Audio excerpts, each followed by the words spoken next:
Are carbohydrates really the enemy, or have we just been poorly taught about them over the years? If we look at the food pyramid, it basically tells us that carbohydrates are our lifeblood. I disagree. But then on the other end of the spectrum, popular diet fads tell us carbohydrates are the enemy and should be avoided at all costs. I disagree. This video is going to break down carbohydrates in a way that you've probably never really heard of before. From what they are, the two different types of carbohydrates, carb timing, how much we should eat, and of course, I'm going to tie it back to the Bible, see what the Bible has to say about carbohydrates. I am CoachBri, an ISSA certified personal trainer and precision nutrition certified level 1 nutrition coach.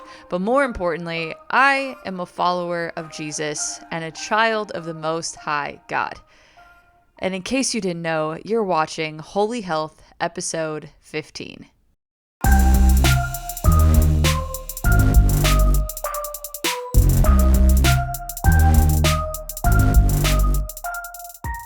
Before we dive in, please like this video, leave a lovely comment below if you feel like you have something to say on the topic of carbohydrates. Subscribe to this channel and ring the bell notification so you can stay up to date on all things faith, fitness, and food.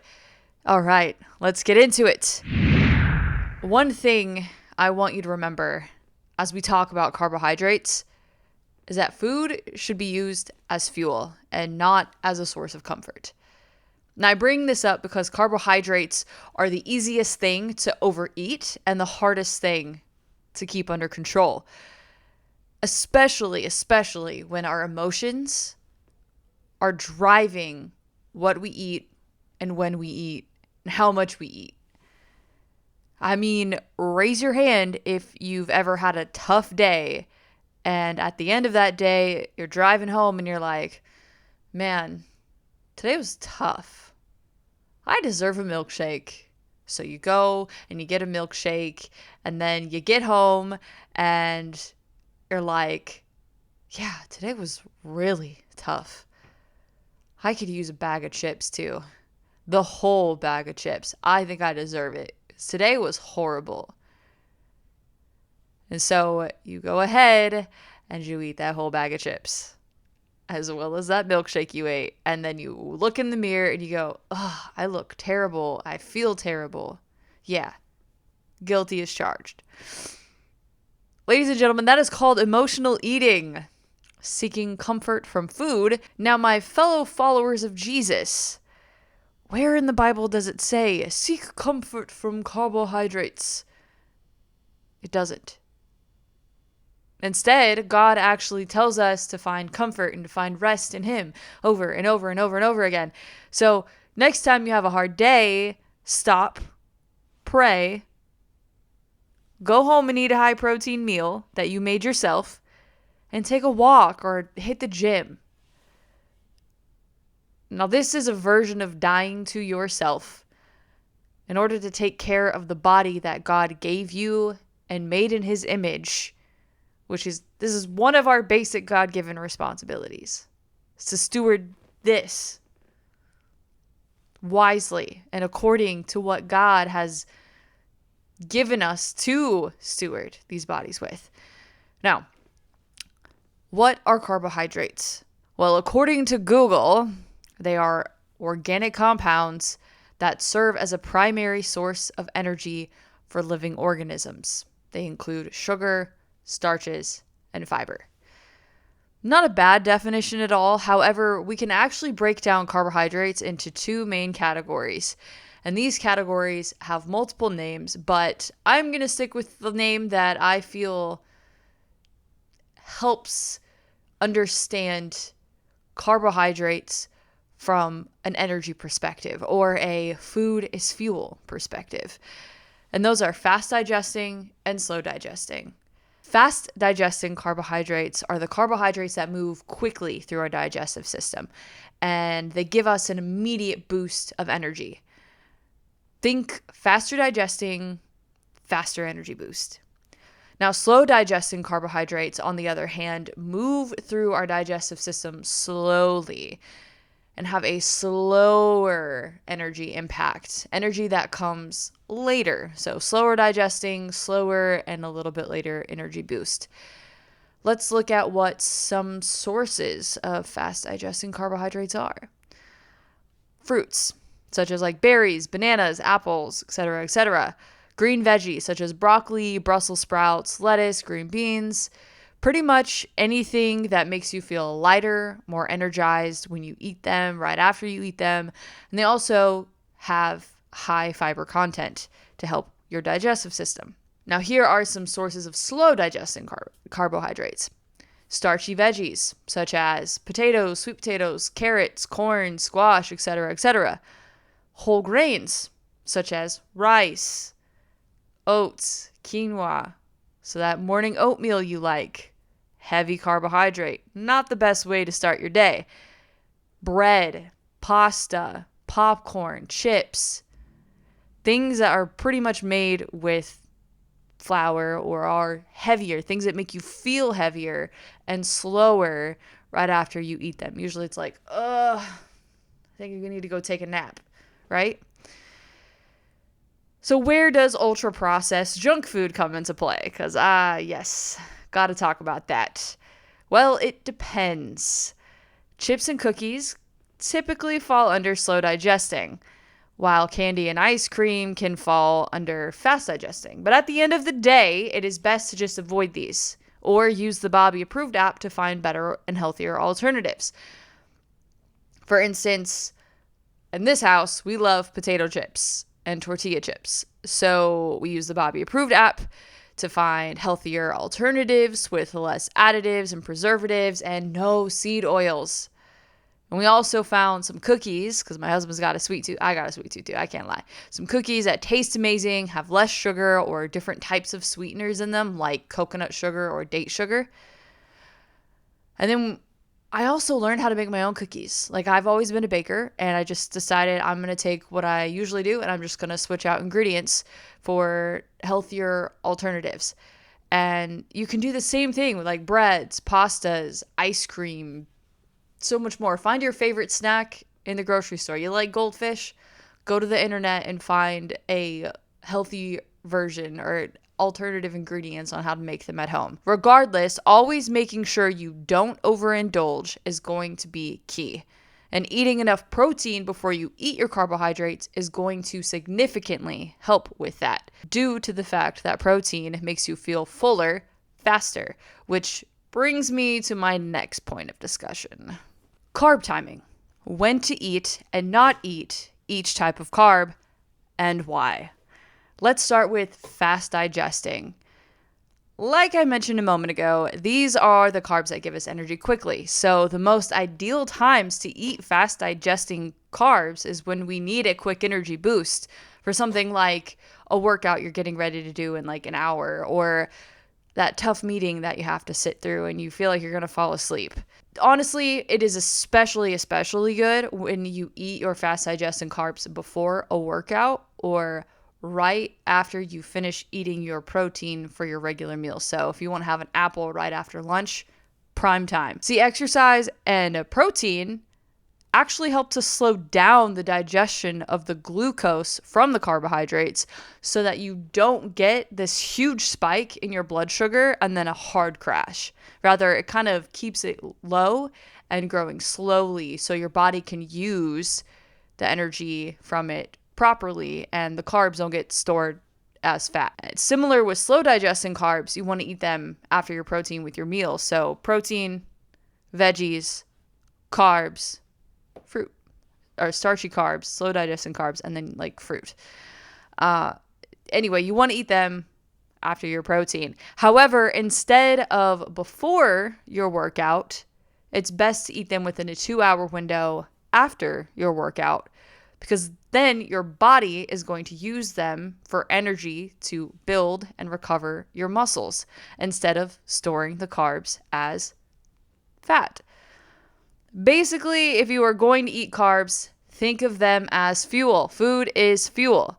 I need fuel before my workout, so I'm going to eat something that gives me a quicker energy boost that I will burn up pretty much immediately. And then my body needs fuel to recover after a workout and give me energy long term. So I will eat my slow digesting carbs after my workout so I don't have any excess that isn't going to be used and get stored as fat.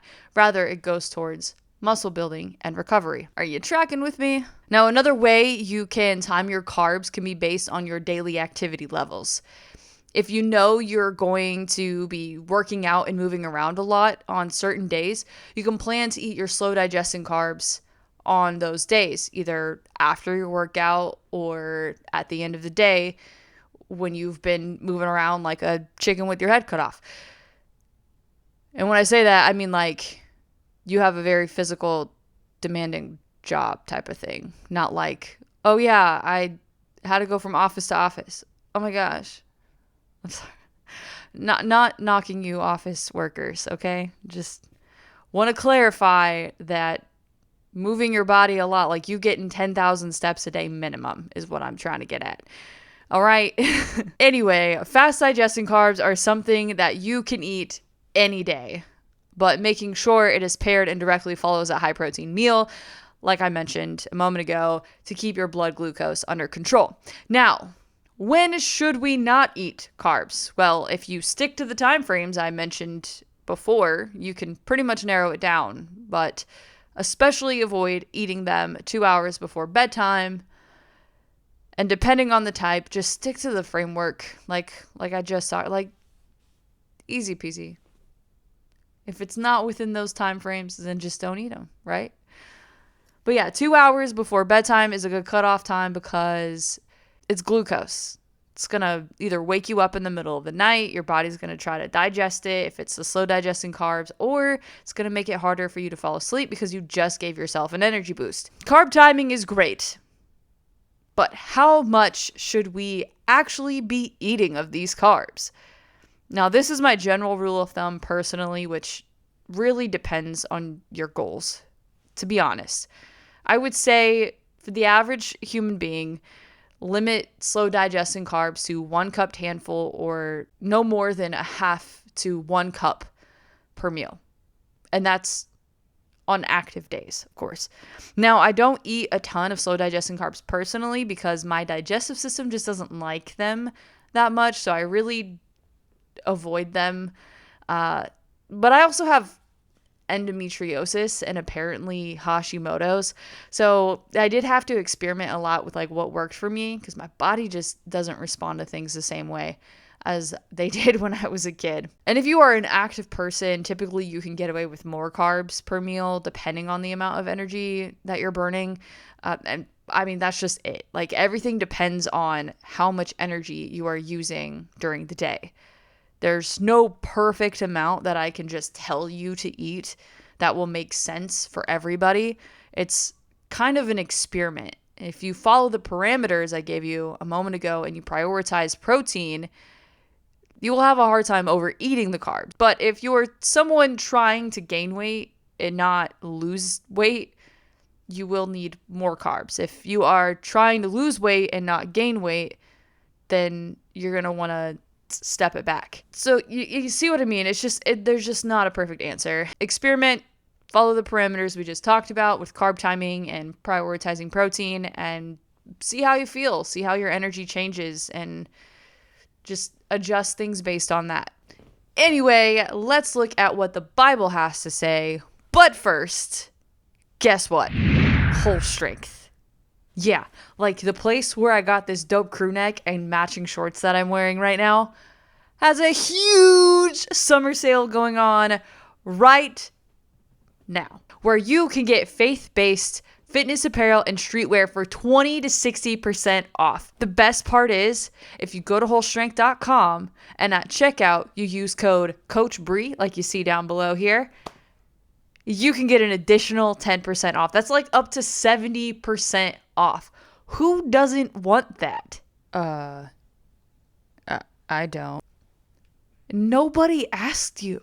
Again, that's HolStrength.com. Use code CoachBri at checkout to get an additional 10% off of their awesome summer sale that they're having right now. See you over there. I do have to say that it is clear to me that cows are where it is at. And Heart and Soil, whom does not sponsor this channel, but I'm going to give them their flowers anyway, understands that fact. I have endometriosis and had hypothyroidism thanks to their Her package, which is a female fertility supplement. I've been able to get my endometriosis symptoms under control to where I don't have to take painkillers anymore. And as for my hypothyroidism that I had, well, it only took me a matter of a few months taking their thyroid stack, which includes a gut and digestion supplement, a beef organ supplement, and a fire starter supplement, in order for me to get my TSH levels, which are an indicator of thyroid health, down from being too high back into the normal range. So yeah, of course I'm going to give them their flowers. These supplements are geniusly made up of different combinations of 100% grass-fed, grass-finished beef organs for all the many different needs that we have, whether that's female or male fertility, thyroid health, digestive health, prenatal health, and so much more. The list goes on and on. There is a link in the description below for 20% off your order. Genesis chapter 1, verse 29. Now, this is right after God creates man in his image and commands him to be fruitful and multiply.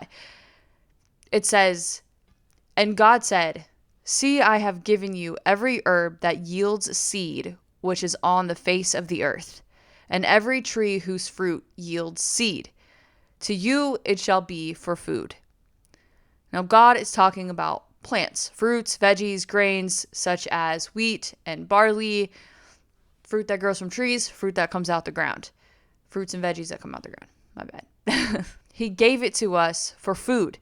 Initially, this is what man survived off of, giving energy for man to care for the garden and to be fruitful and multiply.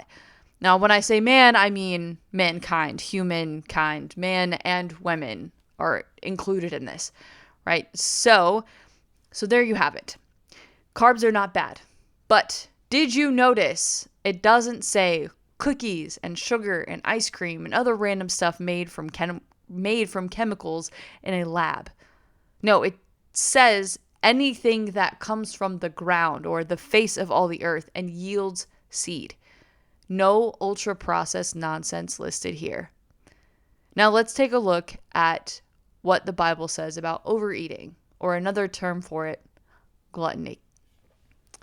Proverbs chapter 23, verse 1 through 2 says, "When you sit down to eat with the ruler, consider and put a knife to your throat, if you are a man given to appetite."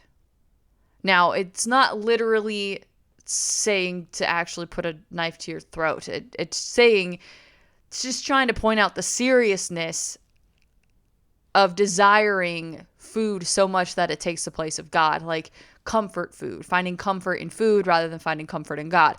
And usually this is to your detriment, or the detriment of the body that God made in his image and gave to you to steward. 1 Corinthians 6, verse 19 says, "Or do you not know that your body is the temple of the Holy Spirit, who is in you, whom you have from God, and you are not your own?" Or how about 1 Corinthians 6, verse 20? "For you were bought at a price. Therefore glorify God in your body and in your spirit, which are God's."